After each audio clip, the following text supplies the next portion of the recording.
Salut à tous, j'espère que vous allez bien, c'est Romain et on se retrouve aujourd'hui pour débriefer ce PSG 1, Leipzig 0, but de Neymar sur penalty ultra chanceux, merci à l'arbitrage. L'essentiel est là, l'essentiel est pas grand chose d'autre pour ne pas dire rien. Alors avant de rentrer dans les détails de ce débrief, bon déjà je vous l'annonce, on va pas faire de fil du match ou je ne sais quoi, il y a les résumés pour ça. On va un peu rentrer dans la tactique, on va revenir sur les défaillances, et on va essayer de se contenir, mais on est obligé de tomber sur Tourelle, voilà. On va essayer de se projeter aussi, mais ça pareil, ça va être très compliqué. Et avant de rentrer dans le vif du sujet, je voudrais juste faire un petit point sur la chaîne YouTube. D'abord parce qu'on a passé les 40 000 abonnés, voilà, dans la nuit de dimanche à lundi, ça fait super plaisir avant de se coucher, avant de commencer la semaine. Merci à tous, c'est un cap que j'attendais depuis super longtemps. C'est un cap, évidemment, ça fait très plaisir. Merci à tous, voilà, pour les likes, les abonnements, les vues sur les vidéos, les commentaires qui font toujours plaisir, la force que vous envoyez, voilà, les personnes qui prennent le temps par exemple d'envoyer un petit DM sur Instagram, ça fait très plaisir, merci à tous. Et puis aussi, je me permets avant de continuer, de vous annoncer, comme à chaque palier sur YouTube et sur la chaîne, un maillot à gagner sur mon Instagram qui est dans la description. Pour cette fois-ci, ce sera sûrement celui-là, ce soir ou demain. Voilà. Et puis évidemment, vous vous en êtes rendu compte, retour de mon faciès, retour des vidéos facecam. La dernière fois qu'on s'était retrouvé sous ce format, je crois que c'était lors du live avant-match Atalanta PSG. Alors c'était une très belle période, on vivait notre meilleure vie de supporter, on donnerait tout pour revivre ça. Mais ça fait un petit bout de temps déjà. Entre temps, eh bien, il y a eu la rentrée, le lycée, je privilégie le bac. Et d'un autre côté, sur YouTube, je préfère prendre mon temps, quitte à sortir une vidéo par semaine, mais une vidéo dont je suis satisfait, que j'ai travaillé, plutôt qu'un sujet claqué, une vidéo bâclée qui pourrait éventuellement me faire prendre plus d'abonnés plus rapidement. Mais personnellement, ça m'intéresse pas, je préfère vous satisfaire. Bref, je vous demande aussi de l'indulgence au niveau capillaire. Pas besoin de me rappeler que c'est 10 fois trop long dans l'espace commentaire, je le sais. Les coiffeurs rouvrent très bientôt, donc voilà, ça je couperai. Plus sérieusement, non parce qu'en fait je m'attends à tous les commentaires qui vont me dire Romain coupe tes cheveux c'est la décadence. J'attends aussi la team Insta et la team Twitter qui n'hésitent pas à me tirer dessus à chaque fois qu'ils en ont l'occasion là-dessus. Bref, j'arrête de raconter ma vie, je vous demande par contre plus sérieusement des critiques. Alors je vous demande pas de m'insulter de tous les noms, mais si vous pouvez me donner vos avis sur les vidéos facecam, parce que là voilà, je l'ai travaillé, je la travaille plus que les anciennes, j'ai vraiment envie que ce soit qualitatif, il y aura sûrement des cuts. J'ai ma petite feuille, c'est préparé, c'est pas de la totale impro comme les débriefs à chaud que je faisais avant, à la bonne époque. Donc voilà, n'hésitez pas à me donner vos avis dans l'espace commentaire, constructif, si vous aimez pas, développez un maximum, merci à tous. Bref, je vous ai assez parlé, sachez que ce sera pas à chaque vidéo comme ça, hein. Là voilà, je reprends ce format, je me permets ce petit point sur la chaîne YouTube, de 3 minutes quand même, excusez-moi, et puis évidemment, on rentre dans le vif du sujet, dans le vif de ce match. Enjeu capital pour Paris, sans mauvais jeu de mots, enjeu monumental, pression sur les joueurs, pression sur l'équipe, sur le groupe, sur tout le monde, excitation chez nous, dans un Parc des Princes sans l'atmosphère des grands soirs de Ligue des Champions. Pourtant ce n'était que la 4e journée des phases de poule de cette compétition, mais c'est très simple, il n'y avait pas de calcul bizarre de statistiques à faire avant ce match hier, le PSG devait gagner, point final, voilà, il n'y avait pas de questions à se poser, il fallait tout donner pour gagner, puisque si on perdait, bah on n'était pas éliminé, mais ça devenait plus que compliqué, pour ne pas dire mission impossible. Et puis vous savez évidemment qu'une élimination en phase de poule, quand tu sors d'une finale de Ligue des Champions, bah c'est cataclysmique, sans oublier les retombées financières, puisque évidemment la Ligue Europa te rapporte pas autant qu'un 8e de finale de Ligue des Champions. Voilà, donc on était dans un climat quand même qui était assez pesant, parce que il y a aussi eu la défaite contre l'AS Monaco. Alors même si personnellement je fais partie des gens qui restent quand même sur ce constat, défaite, bon, il y a des erreurs individuelles, je pense au penalty d'Abdou Diallo, et puis surtout voilà, je reste sur le constat très simple, les joueurs avaient la tête à Leipzig, donc pour moi il fallait dédramatiser cette défaite contre Monaco. Évidemment, enchaînement des matchs, on va revenir là-dessus, puisque voilà, au cas où vous ne le saviez pas, Marquinhos a joué sous injection, je suis pas médecin mais je crois que c'est injection, hier, voilà, il était blessé, il a joué blessé, et ça de toute façon, voilà, c'est le football spectacle qui reprend ses droits face à la nature, tout simplement, en fait, tout simplement face à la nature des joueurs qui n'en peuvent plus, qui enchaînent. Alors oui, c'est pour le bien du football, oui, c'est pour sauver, maintenir en vie le monde du foot face à cette crise du Covid. Mais voilà, c'est vrai que là, ça devient quand même très critique d'en être au point de faire jouer Marquinhos blessé. Bon, malgré ça, le PSG se présente hier avec un groupe quasi complet. Les joueurs qui te font gagner des matchs, mais ils sont là. Je pense à Keylor Navas, je pense au duo Neymar-Mbappé, je pense à Verratti, même s'il était sur le banc et même s'il est rentré un peu tard, on va dire. Et pourtant, quelle entrée, on va revenir là-dessus plus tard. Donc voilà. Le contexte, une compo en 4-3-3, 3-4-3 comme vous voulez, ça a interféré selon les séquences de jeu. Sur le papier, c'était un 4-3-3 avec une ligne donc d'attaque Neymar, Mbappé, Di Maria, beaucoup de liberté.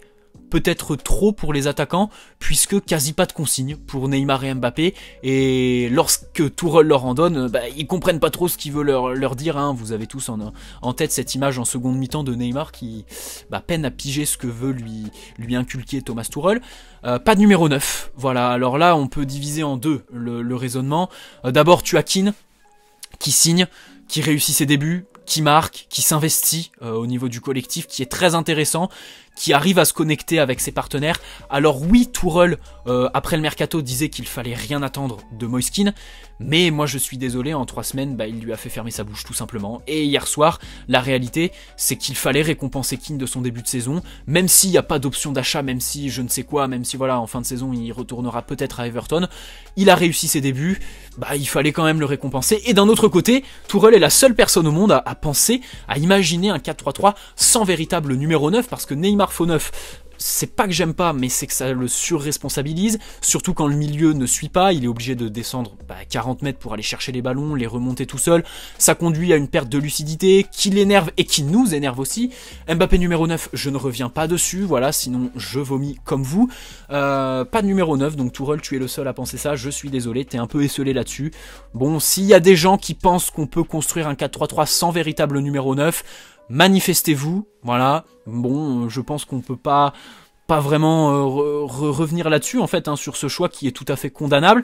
Le milieu de terrain, milieu à 3, pas forcément créatif. Bon, je me suis posé 2-3 questions en fait sur le fait de jouer avec Danilo et Paredes en même temps au milieu. Paredes de retour dans le 11, je pense qu'il le fallait. Danilo de retour au milieu, idem, il le fallait et il fallait même pas le mettre en défense après le mercato et échanger avec Marquinhos, bref, on refait pas l'histoire. Mais, alors hier, en l'occurrence, c'était Paredes relayeur, on l'a vu, Paredes est trop statique pour jouer en relayeur. Et de son côté, si Danilo avait été relayeur, il aurait été sûrement trop lent, avec pas assez de volume de course pour pouvoir assurer ce rôle. Là, déjà, voilà, on pouvait se poser quelques questions avant le match, des questions qui ont été confirmées pendant le match. Je voudrais juste terminer sur la ligne de défense qui faisait peur, qui faisait peur avant le match. On va pas se mentir les gars, Abdou Diallo fait peur, retour de Marquinhos en défense, on pouvait se poser des questions parce qu'à force de voyager, il y aurait pu avoir un petit temps d'adaptation, je sais pas, on peut penser à une petite erreur, un petit saut de concentration au niveau du placement et tout ça, et des latéraux qui n'ont pas le niveau, tout simplement, Bakker, ne me dites pas qu'il a fait un bon match, il a toute la bonne volonté du monde, il a progressé depuis août, mais hier son match n'est pas bon, voilà, je qualifie pas son match de bon, et Florenzi, il s'est pas hissé, c'est dommage, mais est-ce que c'est surprenant, je ne sais pas, il s'est pas hissé au niveau de la Ligue des Champions, il a pas hissé son niveau de jeu, là on peut remettre en cause le recrutement, très clairement, mais la réalité c'est qu'il a pas le niveau. Après bon, défensivement, c'est pas qu'il a été mauvais défensivement, il a plutôt bien contenu son couloir, mais quand il avait le ballon, tu sentais qu'il voulait s'en défaire, et tu sentais que voilà, ça lui brûlait les pieds, et que dans cette équipe, c'était un peu un des pires. J'ai même pas envie de dire un des moins bons, puisqu'ils ont quasi tous été mauvais. Bon voilà, on vient de débroussailler un peu, on en a profité pour passer sur quelques cas, mais on a identifié, on va dire, le problème du PSG hier soir, sur la quasi-totalité du match, c'est le fait que cette équipe soit coupée en deux. D'abord, avant d'aller sur la tactique, j'aimerais vraiment m'arrêter sur 2 points qui sont rageants et qui renforcent la critique. Pourquoi ? D'abord, premier point, je ne fais que répéter, ce que je dis, ce que je pense depuis voire trop longtemps. Ça fait trop longtemps qu'on connaît ce souci au PSG, d'équipes coupées en deux qui manquent de créativité au milieu, où les attaquants peinent à être alimentés et perdent en lucidité puisqu'ils doivent aller chercher les ballons, ils peuvent pas les attendre puisqu'ils les auront jamais. Voilà. Ce problème, on l'a vu même lors du Final 8, hein, rappelez-vous, contre l'Atalanta, c'était la même chose, sauf que Tourelle avait anticipé et avait mis en place un circuit Navas-Neymar. Au final, ça n'a pas vraiment marché puisque c'est un miracle qui nous qualifie, c'est pas les dégagements de Navas sur Neymar, c'était assez singulier, ça pouvait être critiqué parce que quand tu as des joueurs comme ça, alors oui, l'effectif s'est affaibli, on a perdu Thiago Silva par exemple, c'est l'exemple le plus criant, je veux pas remuer le couteau dans la plaie, mais il nous manque. Voilà, il nous manque Thiago Silva. Thiago, tu nous manques. Voilà, on t'aime. Voilà, bisous.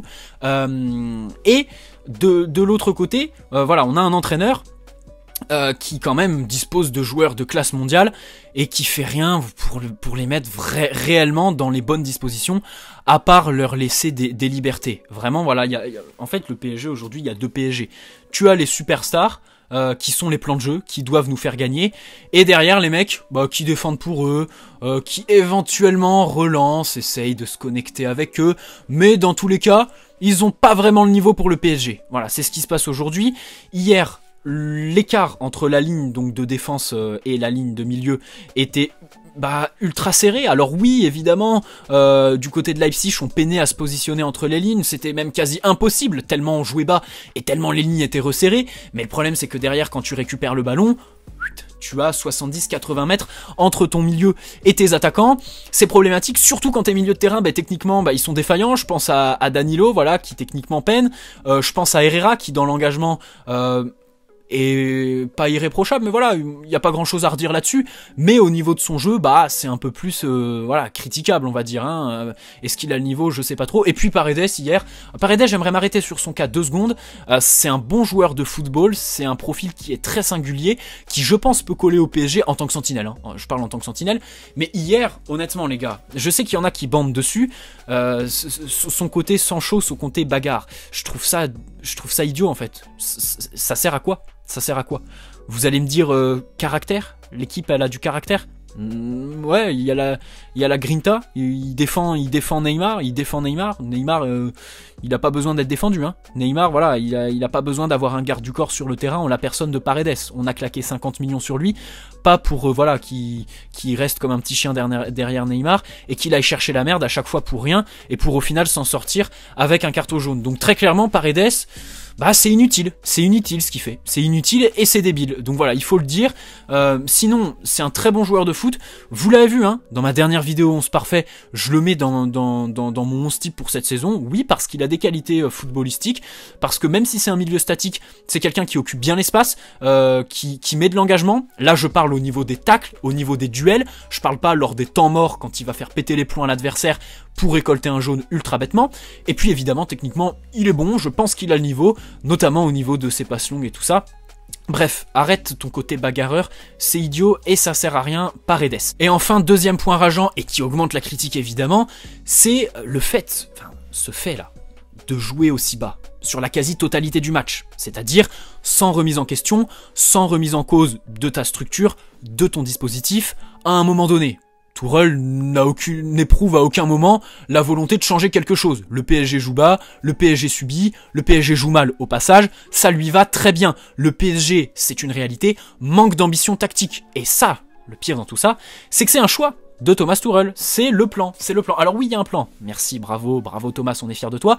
Mais quand tu es le PSG, même si tu t'es affaibli cet été, même si t'es pas content du recrutement de ton directeur sportif, sur le terrain, t'as quand même Neymar et Mbappé, t'as quand même un joueur comme Paredes au milieu, bon, Verratti est sur le banc, ça compte pas, mais tu as Navas dans les cages quand même, tu as Marquinhos, sur chaque ligne, tu as quand même une petite référence. Tu peux au moins te permettre de jouer un peu en cohérence tactique, on va dire, avec tes ambitions. Voilà, je sais pas, c'est peut-être la moindre des choses, c'est peut-être le b.a-ba tout simplement.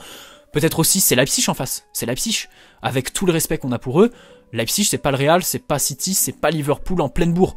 Leipzig, quand tu joues contre eux, tu la joues pas Diego Simeone. Je fais de la comparaison. On n'est pas de l'Atlético, même si hier ça marche, on n'est pas de l'Atlético de Diego Simeone. Sinon on signe El Cholo matin, midi et soir. Voilà, moi c'est ça qui renforce cette critique et la frustration après ce match, parce que il y a l'essentiel, on gagne, mais on n'est pas qualifié. Là, voilà, j'ai envie de me projeter. On n'est pas qualifié, les gars. La semaine prochaine, on se présente comment face à Manchester United? On se présente comment? J'ai envie de dire, si j'ai envie d'être positif, j'ai envie de dire, on se présente avec Marco Verratti. Parce que Verratti, il change tout. On est dépendant de Marco Verratti. On peut se poser des questions sur sa fiabilité et sur son irrégularité physique, mais il y a une réalité qui existe depuis 6 ans et qui est confirmée à chaque fois par ses blessures. On est dépendant de Marco Verratti. Moi, j'aimerais bien qu'on se rende pas compte de cette dépendance, en fait. Parce voilà, j'ai envie de citer un truc, hein, ça, vous pourrez, voilà, vous connaissez tous cette citation. On se rend compte de l'importance d'une personne que quand elle est partie. Et avec Verratti, c'est ce qu'on vit depuis 6 ans et avant quasi presque chaque échéance. C'est ça qui est dommage, mais quand il est là, il change quasi tout. Il fait partie pour moi des 4 joueurs indispensables au PSG. Et même s'il n'est pas décisif, même s'il ne marque pas, un match, oui, ça se gagne en marquant des buts, mais ça se gagne aussi en gagnant, par exemple, la bataille du milieu de terrain. Et pour moi, Verratti, voilà, fait partie avec Navas, Neymar et Mbappé des 4 joueurs au sein de ce groupe qui te fait gagner un match. Hier, son entrée, elle est fantastique, elle change tout et elle nous redonne du plaisir et tout. Enfin, là, je vais enchaîner sur Keane qui rentre à la 88e. Ce n'est pas du coaching, je le rappelle. N'appelons pas ça du coaching, c'est beaucoup trop tard quand tu fais rentrer un joueur à la 88e. C'est, je sais pas, de la gestion du temps, mais en aucun cas, c'est du coaching. En aucun cas, c'est du coaching de faire rentrer Keane à la 88e minute. Mais bref, entrée de Keane et Verratti, tout de suite les deux se montrent, les deux mettent de l'engagement. Verratti que ce soit dans la conservation de balles, Keane que ce soit dans les mouvements ou dans les appels. Et là, tout de suite, le PSG est transcendé. Le PSG s'est littéralement transcendé sur les 10 dernières minutes. C'est un comble. Alors oui, la semaine prochaine, le seul motif de satisfaction, c'est le fait que Verratti normalement sera en mesure de démarrer. Et il faudra évidemment le titulariser s'il peut démarrer. Voilà, c'est le seul point positif avec les bonnes prestations de Marquinhos et Diallo.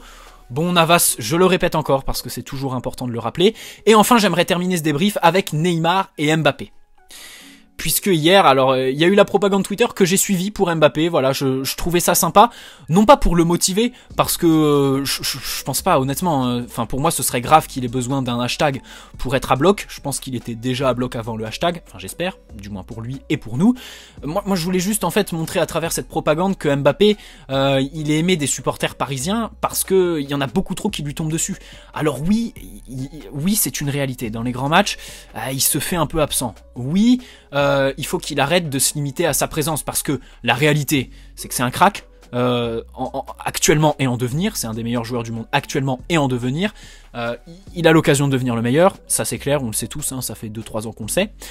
Rien que sa présence sur le terrain fait mal à l'adversaire puisque la ligne de défense de l'adversaire recule automatiquement, mais automatiquement, de 15 mètres. Mais le problème c'est qu'il faut pas se limiter à ça, il faut essayer voilà, de se transcender, se montrer disponible. Et avant ce match, on pouvait lui reprocher un manque d'engagement au niveau des replis défensifs.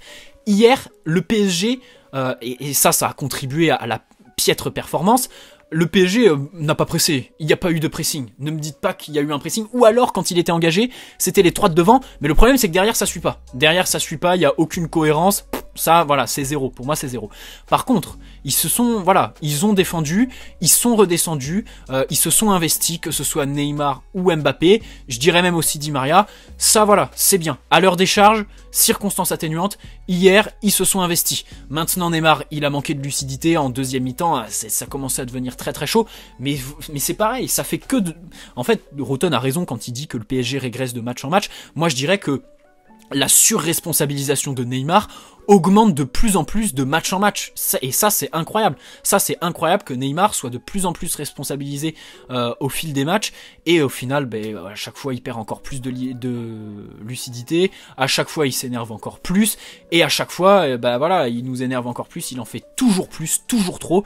Et à la fin, ça devient chiant. Surtout en plus quand t'as pas de neuf, hein, au niveau de la finition, quand tu arrives dans la surface, au niveau même de la construction. T'as pas de point d'appui. Enfin... Que dis-je? Comment veux-tu avoir un point d'appui quand tu n'as pas de milieu créatif? C'est vrai, on en revient de toute façon toujours là-dessus. Voilà, hier PSG, équipe coupée en deux, 70 mètres entre les deux lignes de défense et du milieu et la ligne de l'attaque. Bref, c'est toujours la même chose. J'espère que cette petite vidéo, enfin petite, non, elle est très très longue. Je veillerai quand même à ce que ce soit plus court les prochaines fois. Dites-moi voilà vos petits avis sur ce match. Je pense n'avoir rien oublié. Voilà, je pense avoir dit tout ce que je pensais. Évidemment, tout roll out, mais je vous préviens tout de suite, je vais un peu arrêter avec ça. Pourquoi? Parce que il va rester jusqu'à la fin de la saison, c'est la réalité. C'est une dure réalité, encore plus quand tu es, voilà, quand c'est l'émir Al Thani qui est ton propriétaire. C'est une dure réalité, le PSG ne peut pas, ou alors ne veut pas, caler les 15 millions d'euros pour virer tout son staff. Lui et tout son staff, avant la fin de son contrat. Et est-ce que ce serait judicieux? Ben je sais pas, parce que quand même 15 millions d'euros pour... 7 mois maintenant, 7 mois de contrat, 15 millions d'euros pour 7 mois de contrat, c'est quand même, voilà, c'est quand même assez énorme. Donc il restera, il faut composer avec. Il est complètement fou, il pète les plombs, hein, il pète complètement les plombs. Thomas Tuchel, son interview hier, bravo à Mohamed Bouafsi, c'est du bon journalisme. Hein, il continue à poser ses questions, il se fait pas perdre par Tuchel, qui veut plus parler, qui veut plus parler. Alors moi je vois qu'un seul truc dans ses déclarations, je m'arrête vite fait là-dessus. Je vois juste en truc crédible dans ce qu'il fait là, à dire désolé, pardon, désolé, 150 fois, dire allez au vestiaire, allez voir les joueurs si vous avez les couilles. Moi je vois juste une volonté de protéger ses joueurs et son groupe, c'est tout. Sinon c'est catastrophique, la communication est catastrophique, voilà, c'est très simple. Je pense avoir tout dit, je vais pas m'éterniser. N'hésite pas à poser un petit like pour le retour des vidéos facecam. C'est vrai que voilà, de l'autre côté les vidéos facecam, j'aime bien, là j'ai pris du plaisir à la tourner, tu vois, ça m'a pris mon après-midi, ça fait plaisir. Ça va me permettre d'être plus régulier aussi. Donc voilà, n'hésitez pas à me donner vos petits avis dans l'espace commentaire. Bonne soirée à tous. N'hésitez pas à aller me suivre sur Insta. Le maillot à gagner. Et puis évidemment, les infos en temps réel sur mon Insta. Romain parle du PSG tout collé. Lien dans la description. Bonne soirée à tous. Allez Paris, prenez soin de vous surtout. Hein, voilà, parce que vous le savez tous, 2020, année très spéciale sur tous les points. Voilà. On va pas s'éterniser là-dessus. Bonne soirée à tous. Allez Paris. Et évidemment, ciao.